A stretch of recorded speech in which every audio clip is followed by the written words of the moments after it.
Hello student, now let's start the class.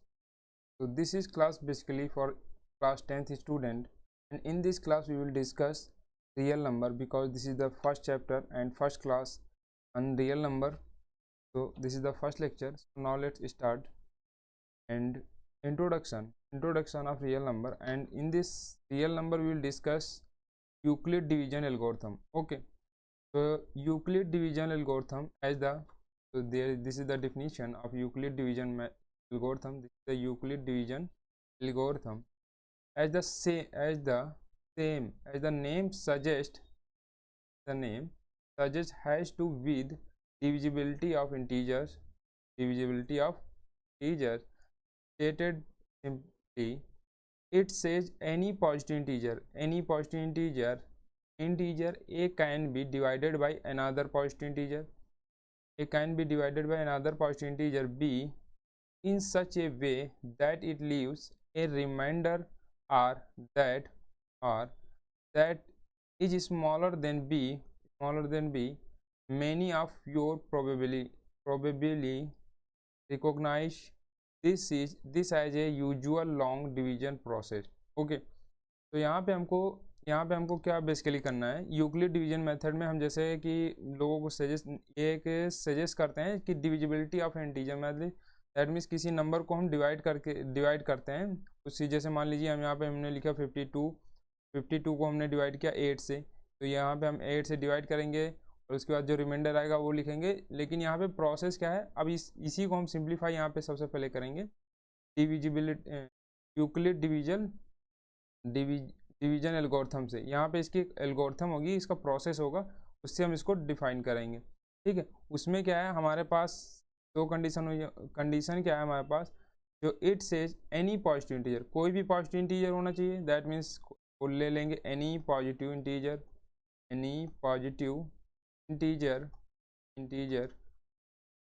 हम कोई भी पॉजिटिव नंबर ले लेंगे, मान लेते हैं a. Integer can be divided by b, that means हम बी से इसको डिवाइड कर सकते हैं अनदर पॉजिटिव इंटीजर, बट ये भी कैसा होना चाहिए, positive integer, in such a way that it leaves a remainder R. जहाँ पे एक रिमाइंडर होगा जिसको हम बोलेंगे R is the remainder R that is smaller than B. That means ये बी से क्या होगा, बी से छोटा होगा, ओके, लेस देन होगा। Many of you probably recognise this as usual long division method. ये क्या होता है, ये एक्चुअली देखा जाए तो बेसिकली बहुत लॉन्ग डिवीजन मेथड है, काफ़ी लंबा हो जाता है प्रोसेस। अभी हम इसका एग्जांपल देखेंगे तो उसमें आप देखेंगे कि काफ़ी लंबा इसका प्रोसेस है डिविजिबिलिटी।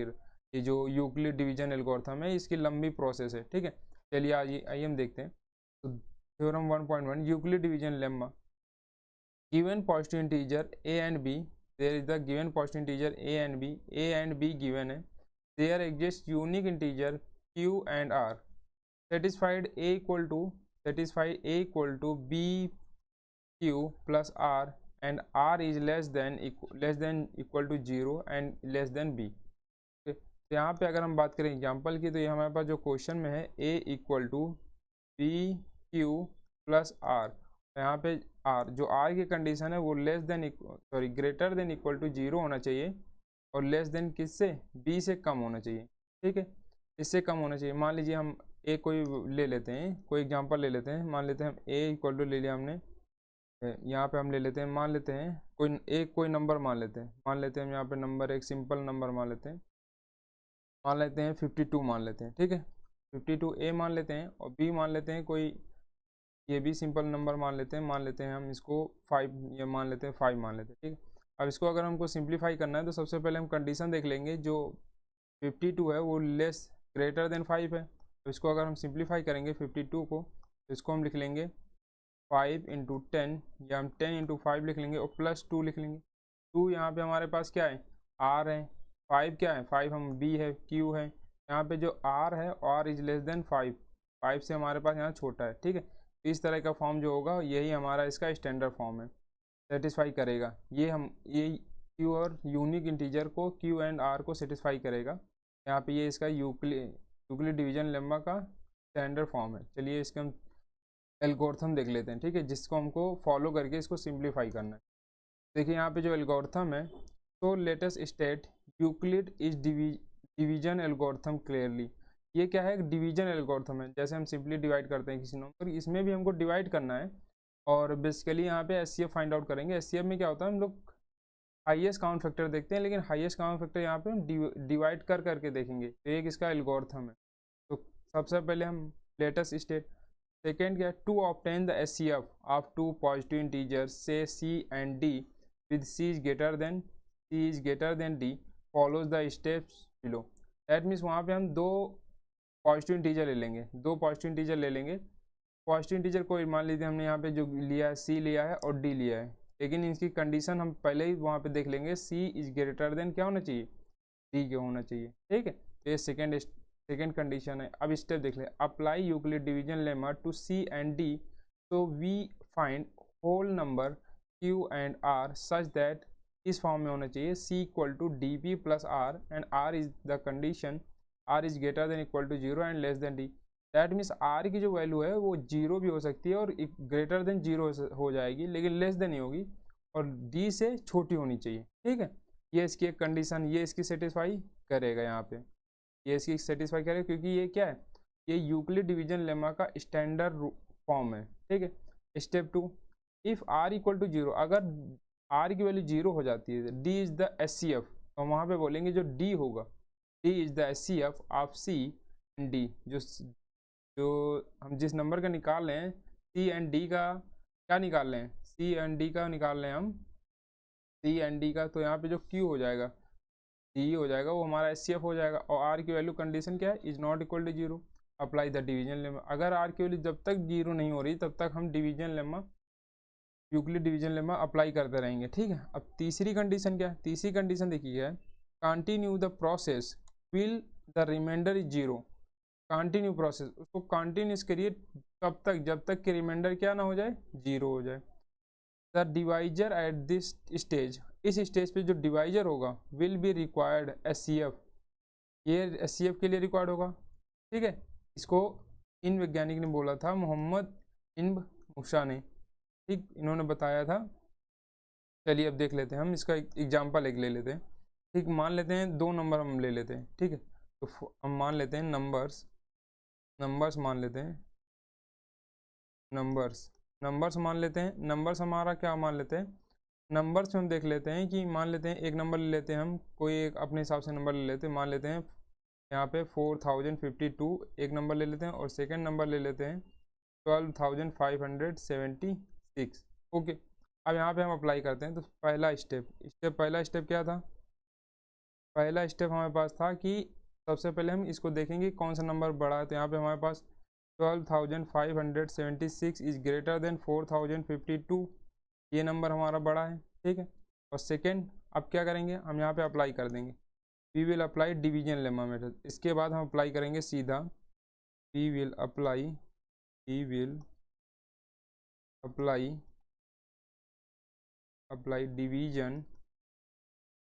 Division lemma. ओके, तो टू गेट,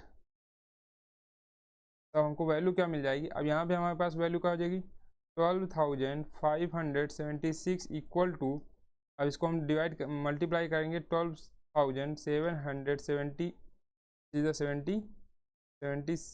576 मल्टीप्लाई करेंगे 4000 से, 4052 मल्टीप्लाइड विद, वो मल्टीप्लाई करेंगे हम 9 से। तो सो यहाँ हमारे पास ये क्या हो जाएगा, इसको मल्टीप्लाई, सॉरी 9 से नहीं, इसको मल्टीप्लाई करेंगे 3 से, मल्टीप्लाई करेंगे, और प्लस हमारे पास जो R की वैल्यू होगी वो कितनी होगी, 420। अब यहाँ पे हम देखेंगे, तो हम यहाँ पे देख रहे हैं कि जो इसका रिमाइंडर है R is not equal to zero, that means reminder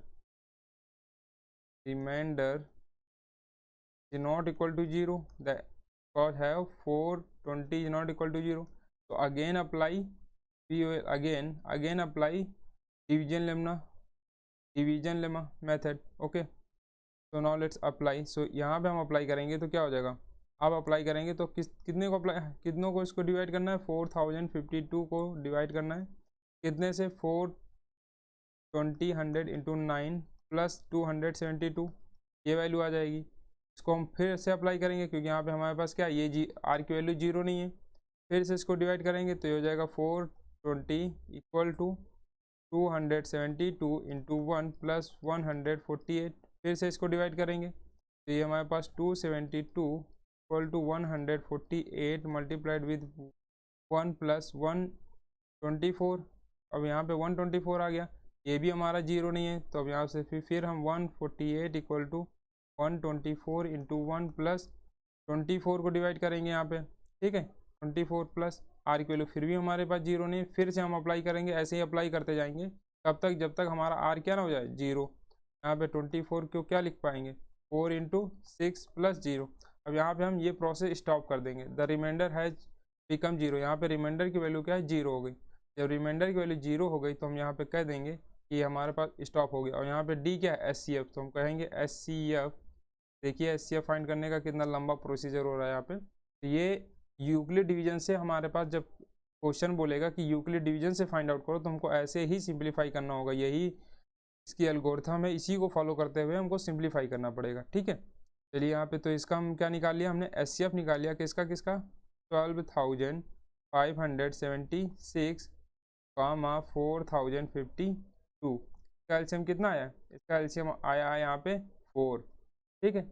अगर इसको हम सिंप्लीफाई, और अगर इन 4 का एलसीएम अगर देखा जाए किसका किसका आया है, तो 4 किसके बराबर है, 4 जो है वो किसका एलसीएम है। अगर यहाँ पे देखा जाएगा तो 4 जो है वो SCF जो है 4 ये किसका है, ये है 24 कामा 4 का। ये SCF किसका है, ये जो SCF है SCF इसकी अगर बात करें तो ये 124 कामा 24 का है, ठीक। अगर इस SCF की बात करें तो ये किसके बराबर है, ये SCF बराबर, ये SCF किसका है, ये SCF है 148 कामा 124। ये SCF किसका है, ये SCF है ये SCF किसका है, ये SCF अगर देखा जाए तो ये SCF है 272 कामा 148, ये इसका SCF है। और ये किसका SCF है, किसके बराबर है, अगर SCF की बात करें तो ये SCF है हमारे पास, ये SCF है 420 कामा 270। ये SCF किसका होगा, ये SCF हमने यहाँ पे निकाला था, तो ये SCF किसका था, ये SCF था 4052 कामा 420। ये SCF देखेंगे तो ये SCF किसका था, ये SCF था हमारे पास 12,576 कामा 4052, ठीक है। यहाँ पे अगर हम देखें हमने जो आंसर निकाला है ये इसका SCF यही तो हमने निकाला है, ये देखिए, ठीक है। ये SCF हमने किसका निकाला है 12,576 कामा 4052 का SCF कितना हमने 4 निकाला। अब ये 4 सबका इस तरह का एलसीएम हमने इस तरह को सिंप्लीफाई किया, ठीक है। अब चलिए हम आगे देख लेते हैं, तो आगे हम हमारे पास क्या है, ये रिमार्क है, इसमें remark theorem Euclid division lemma जो है ये इसमें रिमार्क है। रिमार्क क्या है हमको देखना है कि सबसे पहले ये देखना है कि Euclid division lemma and algorithm are so closely interlinked, मतलब वो बहुत क्लोजली इंटरलिंक करता है, मतलब बहुत स्मॉलेस्ट वैल्यू ले आता है, बहुत छोटी सी, that people often call former as division algorithm also. मतलब ये फॉर्मर को भी कहते थे कि ये पीपल जो है अक्सर फॉर्मर को बोलते थे यही एल्गोरिथम को अप्लाई करो, क्योंकि ये बहुत छोटी वैल्यू क्लोजली इंटरलिंक्ड वैल्यू मिल जाती है, दे देता है, ठीक है। इसका यूज करके डिवीजन एल्गोरिथम का यूज करके also although Euclid division algorithm is state for apply positive integer, ये पॉजिटिव इंटीजर के लिए भी अप्लाई है, it can be extended for the all integer except 0 को छोड़ दो, बाकी हम सारी वैल्यू को एक्सटेंड कर सकते हैं, extended for all integer except 0 को छोड़ दो। However we shall not discuss this aspect here, हम इसके नहीं डिस्कस करेंगे। Euclid division lemma algorithm has several application, इसके बहुत सारे एप्लीकेशन है यहाँ पे related to finding properties of number, क्योंकि हम फाइंडिंग प्रॉपर्टीज नंबर देखेंगे। वी गिव सम एग्जाम्पल, हम यहाँ पे सम एग्जाम्पल देखते हैं ऑफ दीज एप्लीकेशन बिलो, ठीक है। चलिए यहाँ पे हम काफ़ी मतलब इसके एग्जाम्पल देख लेते हैं। एक्सरसाइज जो है 1.1, तो यहाँ पे use Euclid division algorithm to find the SCF। अब देखिए यहाँ पे जो हमने अभी एग्जांपल लिया, जो एग्जांपल लिया था, अब यहाँ पे एक्सरसाइज में वही क्वेश्चन आ गया, ठीक है। मतलब वैसे ही टाइप का क्वेश्चन है, इसमें भी हमको क्या करना है, इसमें भी हमको यूज करना है किसका, Euclid division algorithm to find HCF. तो हमारे पास जो हमारे पास एल्गोरिथम का फॉर्मूला है, स्टेप है, उसी को सिंप्लीफाई करते जाएंगे, ठीक। तो हम यहाँ पे सिंप्लीफाई कर लेते हैं। So now let start to solution. जैसे हम सिंप्लीफाई करेंगे तो यहाँ पे हमारे पास, अगर हम गिवन क्या है सबसे पहले देख लेते हैं। तो हमारे पास यहाँ पे जो गिवन है, तो गिवन क्या है, गिवन दैट सबसे पहले देख लेते हैं गिवन क्या है। गिवन दैट हमारे पास गिवन है 225 इज ग्रेटर देन, दो नंबर गिवन है 135 एंड 225, तो जबकि 225 क्या है, इज ग्रेटर देन 135 से क्या है, ग्रेटर देन है, ठीक है। दैट मीन्स हम यहाँ पे कहते हैं 225 ग्रेटर देन 135, ठीक है। तो यहाँ पे हम इसको जब सिंप्लीफाई करेंगे तो so we can write here, तो यहाँ पे हम अप्लाई कर लेते हैं Euclid division right. So we can say that, so we can write here like this, that means 225 equal to 135 plus into 1 plus 90, okay. अब यहाँ पे हम देख पा रहे हैं क्या 90 जो है, 90 क्या रिमाइंडर है। तो यहाँ पे अगर हम बात करें रिमाइंडर की, जैसा कि हमने एग्जांपल में देखा था, जो रिमाइंडर आर है, यहाँ पे आर की वैल्यू कितनी है, 90 है, जो कि is not equal to zero. जब equal to not equal to zero है तो हम यहाँ पे अप्लाई कर देंगे अगेन यूक्लिड डिवीजन रूल, यहाँ पे अगेन अप्लाई कर देंगे। तो जब फिर से अप्लाई कर देंगे तो हमारे पास क्या आ जाएगा, यहाँ पे जब अप्लाई करेंगे तो ये आ जाएगा 135 इक्वल टू 9, सॉरी, ये हमारे पास हो जाएगा 135 इक्वल टू क्या हो जाएगा, 45 इंटू 2 प्लस यहाँ पे क्या हो जाएगा, ये हमारे पास देखेंगे तो 90 इंटू 1 हो जाएगा, sorry this is the 90 into 1, तो ये 90 इंटू 1 हो जाएगा, 90 इंटू 1 प्लस 45 हो जाएगा। फर्दर हम देख रहे हैं जो 45 है वो हमारे पास is not equal to zero, that means remainder यहाँ पे अभी भी जीरो नहीं है। तो फिर से हम इसको यूक्लिड डिवीजन से इसको सिंप्लीफाई करेंगे, मतलब उसी फॉर्म में लिखेंगे। तो जैसे हम 45 को क्या लिखेंगे, 45 को लिखेंगे हम यहाँ पे 4 यहाँ पे हम लिखेंगे 90 को लिखेंगे, क्योंकि यहाँ पे हम 90 को इस बार करेंगे, 90 को करेंगे 45 इंटू 2 और प्लस जीरो। अब यहाँ पे देखेंगे कि जो रिमाइंडर है वो जीरो आ गया, आर इक्वल टू जीरो आ गया, तो हम ये प्रोसेस को स्टॉप कर देंगे, ठीक है। इस प्रोसेस को स्टॉप कर देंगे तो हम यहाँ पे कह सकते हैं कि जो प्रोसेस है इसको हम इस प्रोसेस को हम यहाँ पे स्टॉप कर देते हैं। अब उसके बाद इस प्रोसेस को हम जब स्टॉप कर देंगे तो हम यहाँ पे ये कह सकते हैं कि यहाँ पे जो एचसीएफ है, जो हम फाइंड आउट कर रहे हैं, क्या फाइंड आउट कर रहे हैं, एचसीएफ ऑफ दिस नंबर। तो यहाँ पे हमारा पास जो एचसीएफ है ये क्या, ये डी है, ए डी है। तो हम कह सकते हैं जो एचसीएफ होगा, hence HCF of 225 135 is 45, okay. ये हमारे पास इसका क्या हो जाएगा, ये हमारे पास इसका आंसर हो जाएगा, ओके। हमने नेक्स्ट सेकंड देख लेते हैं।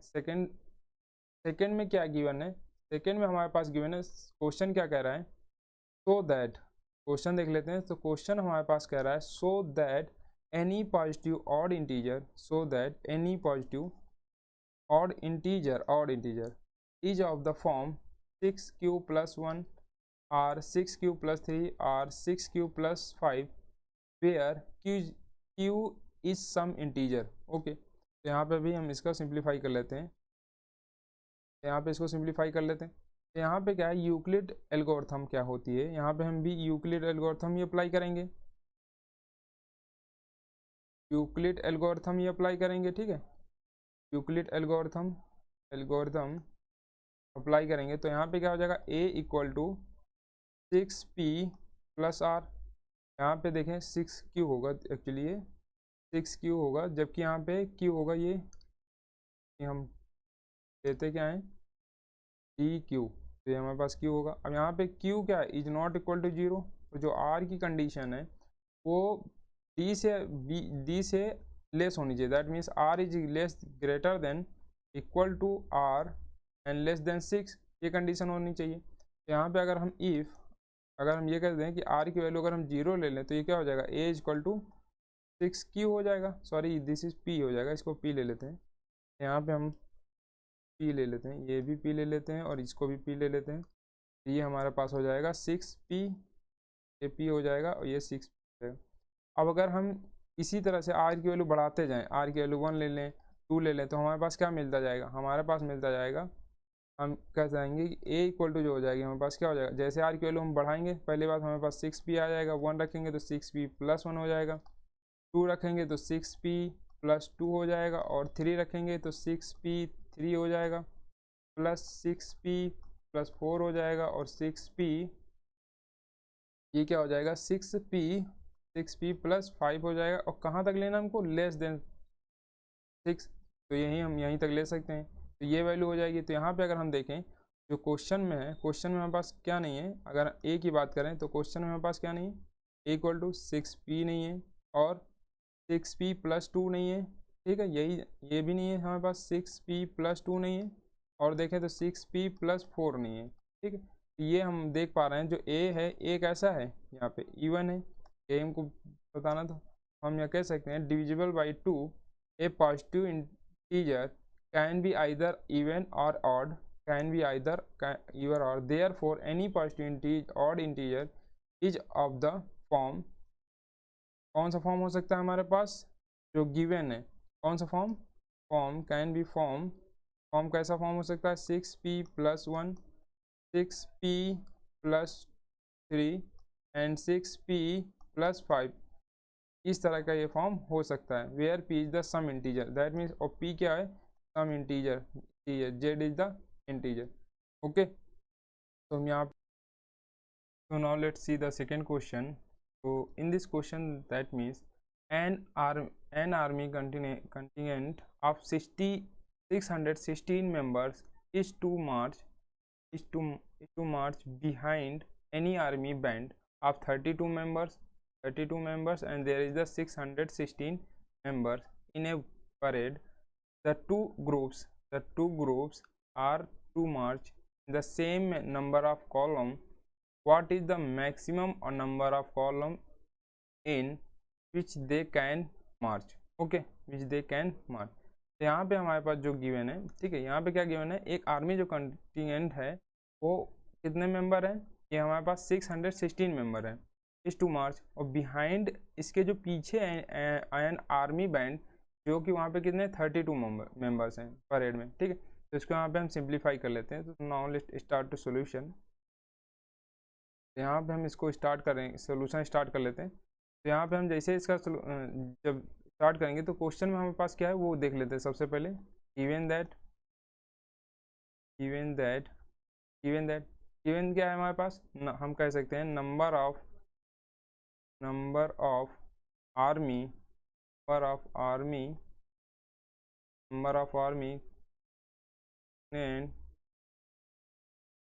contingent of मेंबर, यहाँ पे मेंबर कितने मेंबर हैं, यहाँ पे मेंबर हैं 616, ओके, इतने मेंबर, और नंबर ऑफ आर्मी बैंड ये भी हमारे पास गिवन है, नंबर ऑफ आर्मी बैंड ये कितना हमारे पास गिवन है, ये हमारे number of army band member ये कितने हैं, बैंड मेंबर ये कितने गिवन है, ये हमारे पास गिवन है 32, ओके। और उसके बाद यहाँ पे हमको फाइंड क्या करना है, so we need to find SCF, actually यहाँ पे maximum number of column find out करना है, तो maximum number of column find करना है जो कि विच दे कैन मार्च, जो कि दोनों मार्च कर सके, दोनों एक साथ मार्च कर सकते हैं। तो यहाँ पे हमको फाइंड करना है एक्चुअली HCF ही फाइंड करना है by using Euclid division method से ही फॉर्म करना है, बस ये क्वेश्चन ऐसे वर्ड फॉर्म में गिवन है, ठीक है। तो यहाँ पे we need can say that we need to find यहाँ पे फाइंड क्या करना है हमको, फाइंड SCF ऑफ 616 एंड 32 को की वैल्यू फाइंड आउट करना है। चलिए इसकी वैल्यू फाइंड आउट कर लेते हैं, तो इसकी वैल्यू फाइंड आउट कर लेते हैं। तो यहाँ पे हम सबसे पहले कंडीशन देखेंगे, सो बाय यूजिंग कह सकते हैं, बाय यूजिंग बाय यूजिंग, क्योंकि हम यहाँ पे पढ़ रहे हैं यूक्लिड डिवीजन मेथड, तो इसी का यूज करेंगे, इसी की एल्गोरिथम लगाएंगे। तो यहाँ पे बाय यूजिंग यूक्लिड एल्गोरिथम इसकी एल्गोरिथम क्या होती है, सबसे पहले कंडीशन देख लेते हैं। 616 इज ग्रेटर देन 32, ठीक, ये हमारे पास ग्रेटर देन, यहाँ पे हमारे पास जो हो जाएगा since that means 616 equal to, ये किसके बराबर हो जाएगा, ये हो जाएगा, ये 32 इंटू 19 प्लस 8, ये हो जाएगा। अब यहाँ पे हम देख रहे हैं क्या आर जो है, जो रिमाइंडर है, ये क्या जीरो है, ये जीरो नहीं है। ये यहाँ पे बोल सकते हैं जो रिमाइंडर है इसका, रिमाइंडर क्या है, is not equal to zero.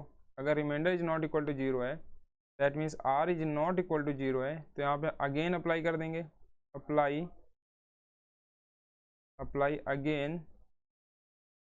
Again apply कर देंगे क्या, यूक्लिड एल्गोरिथम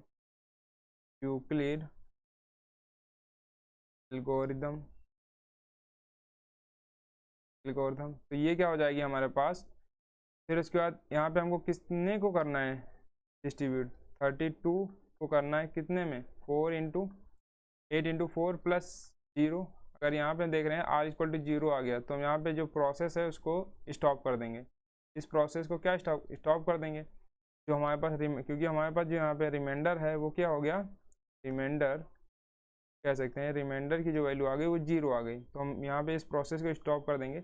और यहाँ पे हम अगर बात करें HCF 616 का और 16 एंड 32 का, तो यहाँ पे देखिए कितना आ रहा है, ये 8 आ रहा है। तो यहाँ पे हम लिख सकते हैं, लिख लेंगे कि HCF hence can say that hence HCF of 616 कामा 32 का जो HCF हो जाएगा वो हो जाएगा यहाँ पे कितना हो जाएगा 8। ओके, ये इसका फाइनल आंसर हो जाएगा। I think you understand this chapter. तो यहाँ पे हम इस चैप्टर को यहीं पे अभी इस लेक्चर को यहाँ पे ख़त्म करते हैं, और इसका जो नेक्स्ट टॉपिक है उसको नेक्स्ट लेक्चर में डिस्कस करेंगे। Okay, thank you.